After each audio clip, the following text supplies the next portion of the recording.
Hello Capricorn, Sun, Moon, Rising, and Venus signs. Kamusta kayo? Sana po nasa mabuti kayong kalagayan. Welcome back po sa Star Tarot. Kung bago kayo dito, welcome din kayo. Thank you sa inyong support. I truly appreciate it. God bless you all.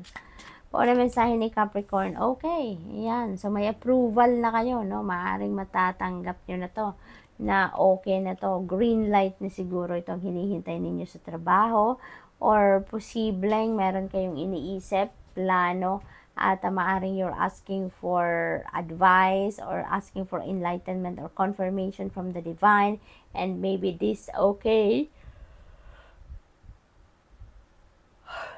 is the approval, no, or sagot na hinihintay ninyo. So go signal na to, na go for it. Okay, we have Fury. Ang iba sa inyo dito, galit, holy moly, umuusok ang tenga. Maaring meron kayong frustration dito, or maybe merong na-offend kayo siguro by someone, or siguro meron sitwasyon dito na hindi ninyo nagustuhan, kaya furious kayo at this time.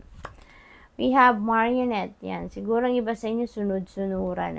Maybe dinidiktahan kayo ng ibang tao kung anong dapat ninyong gawin, ano ang dapat ninyong sabihin, something like that. Okay? So, parang tuta, no, kayo ng iba. Maaaring ganon, na dapat kailangan susunod lang talaga kayo. So, siguro meron nagdidikta sa inyo dito na kung ano mga dapat ninyong gawin. Pride, ayan. For others of you naman, may tagumpay, may accomplishment, may achievement din kayong makakamit sa ngayon, and you are going to take pride, no, doon sa kung ano man ang mga accomplishments ng mga tao ninyo. Probably then na magkakaroon na kayo dito ng mas malaking tiwala sa sarili ninyo, no? You're really going to have that mas mataas na self-worth, no, or yung self-esteem ninyo mas lalong bobongga, no, kasi nga nanggagaling kayo sa tagumpay. Memory, maybe ang iba sa inyo dito is reminiscing your past, no, maaaring mga remarkable experiences ninyo, memories ninyo with your family members, maaaring yan ay aalalahanin ninyo sa ngayon, maaaring yan ay titignan-tignan ninyo, no, so good luck to that. Posible din, Capricorn, na magkakaroon kayo dito siguro ng pagbisita, no? Dahil siguro sa namimiss ninyo ang inyong pamilya, dahil nga nagbabrowse kayo ng mga retrato, ng mga videos ninyo, at mas lalo ninyong namimiss, no, yung mga tao. Kaya siguro ang iba sa inyo is going to travel home din, no, kung nasa malayong lugar kayo. Stress, furious, nako, yan ang nararamdaman ng iba sa inyo dito, Capricorn. Nai-stress na kayo dito dahil galit siguro kayo, no? Nagkakaroon na ng pananakit ng ulo, pananakit ng balikat, dahil nga nai-stress kayo, pati pagtulog ng iba sa inyo naaapektuhan, ano? At siguro ang iba sa inyo nakukulangan na din ng tulog, okay? Sumasakit na ang ulo, sumasakit na ang inyong balikat, something like that, okay? So, siguro, nape-pressure din kayo because siguro may deadline kayong kailangang abutin or kailangang, tawag dito, habulin. Overload, ayan. So, siguro, ito yung nagpapa-stress sa inyo. Maybe hindi pa rin kayo ready, hindi pa talaga kayo ready 100% para doon sa deadline na hinahabol ninyo. Kaya, ang dami-dami, patong-patong na yung gagawin ninyo at hindi pa rin ninyo ito natatapos, no? So, probably, ganon ang ganap. So, what else for Capricorn? We have blessings. Ayan. Sa kabila ng lahat, maraming biyaya ang parating sa inyo dito. Merong regalo ang Panginoon sa inyo dito, no? Kung ano man ang kailangan ninyo, probably yan ang ibibigay sa inyo, yun ang dadating sa inyo. You will be feeling happy dito, fulfilled, enlightened, mas malinaw na ngayon ang inyong kaisipan, Kaya siguro, yung fury na yan, stress and overload na to, na mga energies na yan, that will be lifted, no? And that will be replaced with happiness and joy. We have blind. Ang iba sa inyo dito siguro may problema sa mata, no? May vision problem. Kaya kung ganun man ang inyong sitwasyon, wag na po kayong magpatumpik-tumpik pa, wag na kayong magpamamaya-maya pa, gawin nyo na, gawan na ninyo ng paraan na kayo ay makapagpa-check up, makapagpatingin po sa doktor sa mata. Okay? We have calm. Ayan, kalma lang, Capricorn. Huwag kayong magagalit, lalo-lalo na kung meron kayong mga iniindang sakit, tulad ng hypertension, tapos magagalit kayo, abay hindi po yan makakatulong sa inyong sitwasyon. Mas lalo lang magpapalala yan sa inyo. Kaya, try to be calm, no? Mag-meditate kayo, mag-solitude kayo, spend time by yourself muna. Huwag niyo munang isipin yung mga kasama ninyo, katrabaho, kapamilya, focus muna kayo sa inyong sarili.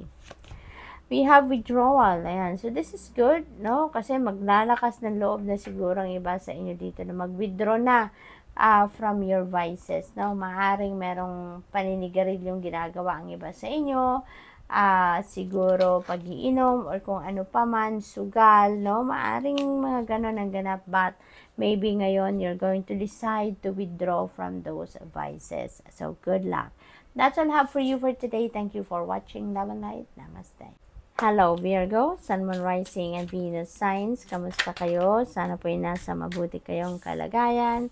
Welcome back po sa Star Tarot. Kung bago kayo dito, welcome din kayo. Thank you sa inyong support. I truly appreciate it. God bless you all. Pauna mensahe ng New Age. Siguro ang iba sa inyo nangangailangan ng tulong dito in any form at merong handang tumulong sa inyo, no? Someone is extending her hand dito para tulungan ka. So, kung ano man ang sitwasyon na to, huwag po kayong mag-hesitate na tanggapin ang tulong na yan. Kasi always always isipin ninyo po na help is always available to us. Kung tayo ay nangangailangan, we can ask for help from other people, no? And in this case, no, pinapakita sa card dito na merong nag-o-offer na sa inyo ng tulong. So, whatever that is, wag na kayong magdalawang isip pa, tanggapin nyo na yung offer, okay? Yung second card ninyo is profession. Maybe mas ini-enhance ninyo ngayon yung inyong talent, yung inyong skills, ang inyong gift. At maaring yan din ang ginagawa ninyo as your profession. Maaring kung ano man yung mga talento ninyo, gifts ninyo, skills ninyo, yan din ang capital ninyo dito sa inyong trabaho. So, good luck to that. Goal, ayan, maybe you are a goal-oriented person, Virgo. Kaya, siguro ngayon, ini-envision na naman ninyo ngayon kung ano yung gusto ninyong mangyari at a certain time, ano yung ina-expect ninyo dito na mangyari sa inyong mga goals. Maybe you are setting new intentions, no? At maaring that is what you are working on right now. Feeling trapped, ang iba sa inyo dito. Maybe hindi kayo makapag-desisyon mag-isa, no? Maybe meron kayong sinusunod, no? Kaya feeling din siguro ninyo hindi kayo makagalaw. You don't have your power, no? You don't have your personal power to do whatever it is that you want to do kasi merong nagdidikta lang sa inyo. We have conflict. Ayan, maybe may hindi kayo pagkakaintindihan with another person. Siguro meron ditong sagutan, magkakaaway kayo. Maaaring ganon ang ganap. May disagreement siguro, verbal na disagreement. We have promise. Ayan, Virgo. Maaaring meron ditong magpo-propose sa inyo. Maaaring meron ditong magpa-promise sa inyo ng friendship or ng kung ano pa man, maybe merong commitment kayo with another person at this time. We have illness. Ayan, siguro ang iba sa inyo may sipon, may lagnat, baka may trangkaso ang iba sa inyo dito. Kaya, mag-iingat po kayo, no? As much as possible, alagaan ninyo ang inyong sarili. Yun muna ang focus po ninyo, Virgo. Kung meron kayong mga karamdaman sa katawan sa ngayon, focus muna kayo sa pagpapalakas, okay? Sa pagre-replenish ng inyong mga lost energy. Take care of yourself muna. What else? You have justice. You are getting what you deserve. Kung ano man yung para sa'yo, yun ang makukuha ninyo sa ngayon. Okay? You just need to express, what you really need or what you really want. What else? We have collaboration. Ayan. So, ang iba sa inyo dito is going to help other people. Maybe ang iba sa inyo dito is going to work in a team. Maaari din ang iba sa inyo dito is going to receive some help, no, from other people, support kumbaga sa proyekto, trabaho, or whatever. Sweetheart, wow, parang ang iba sa inyo dito, buntis siguro, at gagagaling lang sa ultrasound, ano, result ng ultrasound dito, na ipinapakita dito. So, maybe ang iba talaga sa inyo ay nagbubuntis. What else? Ang iba sa inyo dito, nagpo-protesta din, no? Iba din ang ganap. Maaaring nagko-complain ang iba sa inyo, or siguro seeking attention from other people. Maaring hindi kayo pinapansin ng kung sino man. At ngayon, nag-iingay kayo para mapansin kayo. So, posibleng ganun din ang ganap. Seeking attention, ano. So, good luck. That's all I have for you for today. Thank you for watching. Love and light. Namaste. Hello, Taurus, Sun, Moon, Rising, and Venus signs. Kamusta kayo? Sana po ay nasa mabuti kayong kalagayan. Welcome back po sa Star Tarot. Kung bago kayo dito, welcome din kayo. Thank you sa inyong support.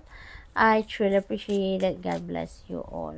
Taurus, maybe kailangan ninyo dito na ayusin ang inyong schedule. Kailangan ninyong magplano. Kailangan ninyong i-organize ang inyong schedule para walang conflict, no?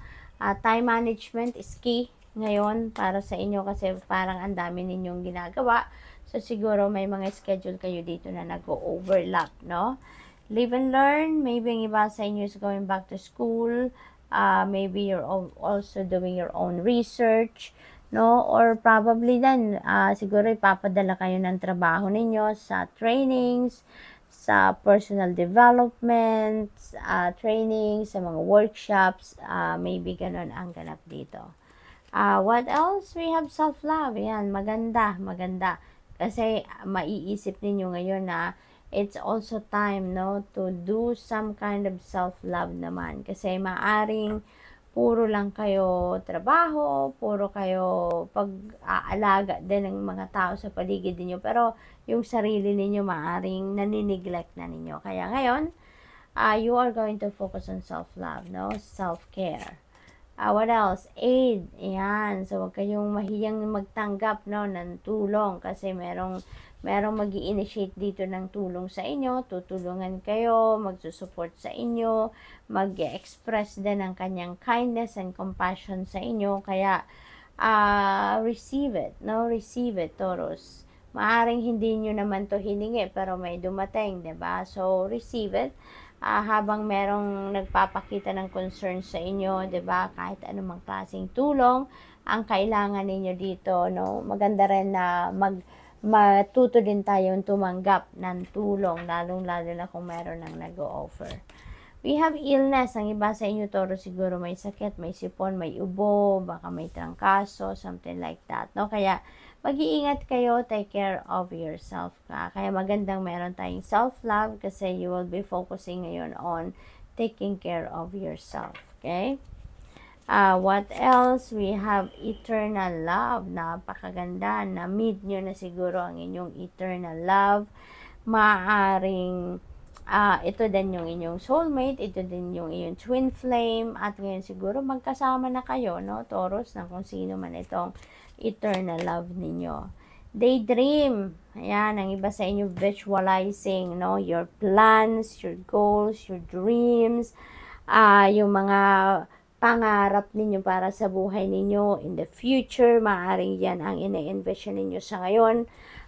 You are daydreaming. So, napakaganda kasi dyan kayo huhugot ng inspirasyon, motivation, para maisakatuparan ninyo to. Kung nakikita ninyo ang sarili ninyo sa isang sitwasyon na pinapangarap ninyo, maybe mas lalakas ngayon ang drive ninyo para makagawa ng plano, no, magkaroon ng idea on how you are going to make that a reality.